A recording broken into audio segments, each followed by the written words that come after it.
In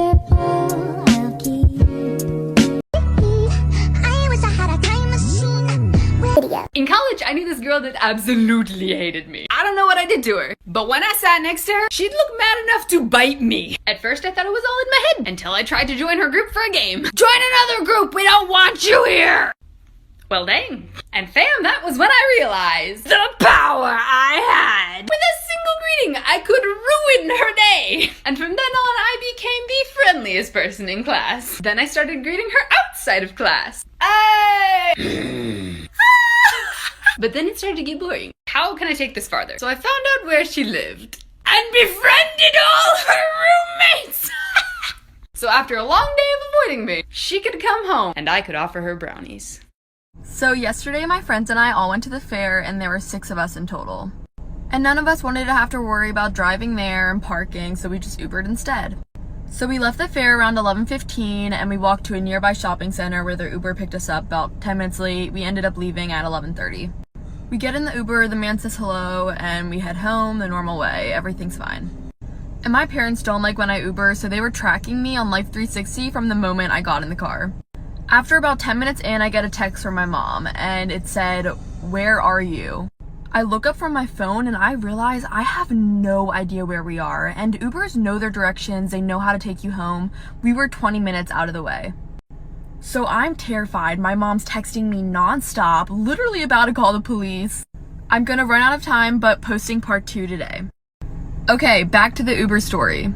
Our parents are freaking out, we're texting each other in our group chat so he doesn't hear us. Also, while this is all happening, he wasn't talking to us, but he had an earbud in, and he was talking to someone on the phone really quietly. It was super creepy. My mom starts calling me again, and he hears the ring. And one of my friends pulled up on her phone the directions to get home, which he also heard, so he knew that we thought something was off. After a little while longer, we finally know where we are, so we feel a little bit better.